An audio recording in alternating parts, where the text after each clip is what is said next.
The most important question I ever got was, what is your legacy? Not a material legacy, but if life stops here, how do you want to be remembered? What is that energy? How do people see you?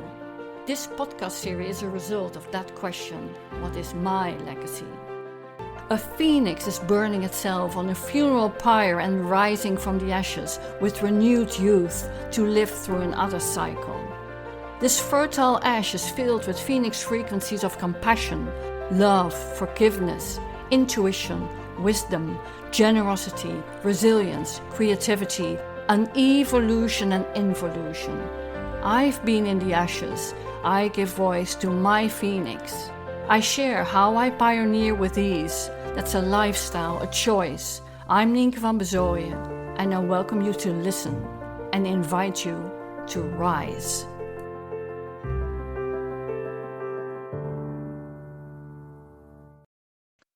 Welcome to the Phoenix Frequencies.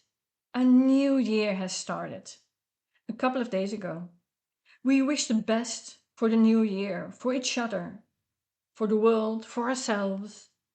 Online we were bombarded again with the same kind of intentions, but one stood out for me. It goes like this.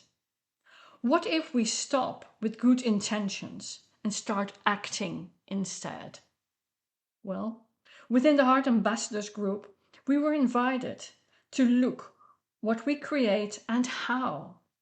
I caught myself that I stepped into an old habitual thing, trying to make positive results from the things I didn't like in an outcome of the last year.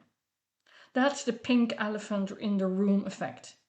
Looking what you try to avoid becomes dominant. Don't think about the pink elephant.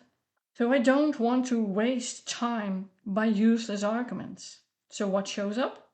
People around me, stuck in righteousness, people who avoid connection, countries in righteousness, wars. They want to win. But maybe the other people have totally other intentions. Maybe they have their intention to win too. The perspective we were invited in the group was to explore a different approach. What do you create from love instead of judgment?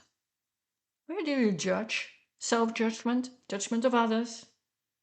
Ponder with that. Would it be easier to take action because you truly love the outcome? If you have a pet, a cat, a dog, or any other animal you love deeply to have around you in your life, do you care for them because you have to walk the dog in extreme weather circumstances, or just because you love to have them around? Where's the focus? Can you continue in a healthy way, easier from what you love or from what triggers you, or you hate or despair? In our intentions or wishes, does it always have to be all or nothing? What is all or nothing anyhow? On the 24th of December, I started my reflections over the last 12 months at the 12 holy days, or the whispering nights, or the smoky nights. The time of the year when the veils are thin. The dynamics we can't visually see come to us easily. It's not only the 12 reflections days, but it's also 12 creation opportunities. From decluttering to creation. You can do it in administration.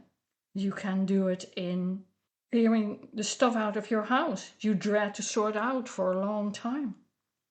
Relationship that cost you energy and don't bring you anything in exchange. Without judgment, but do you need to be there? One thing I learned the hard way is if you dread what needs to be done, life will remind you in a way you likely appreciate even less. So the intention from failure, fear of judgment, blurs the frequency you really love.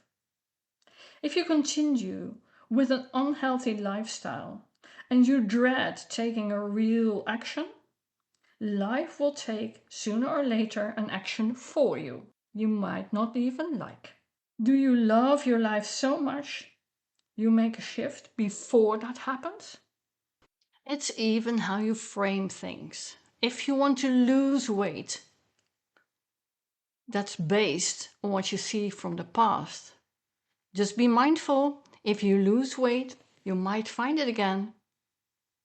That's different from choosing another lifestyle. So what to do with good intentions? Well, how about skipping the label good anyhow? Just set intentions. From there, you look what you love in the outcome to happen.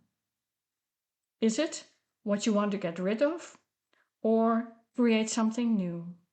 It starts with your capacity to set a clear, unblurred intent. Do you create from what you don't want, or do you take the next junction in life, a new road, a road you like to explore, with open curiosity, free in creating the new?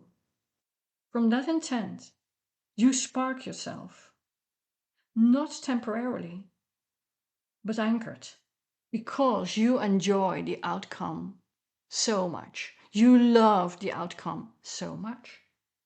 That's a frequency.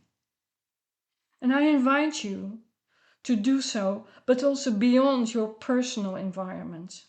It's wonderful to spark yourself, but how would it be if you spark creates an action, light, further than the me, myself, and I perspective? How can you create a positive outcome broader, with a wider impact, more sustainable? There's enough in our life what we don't like. Why not starting to create another outcome?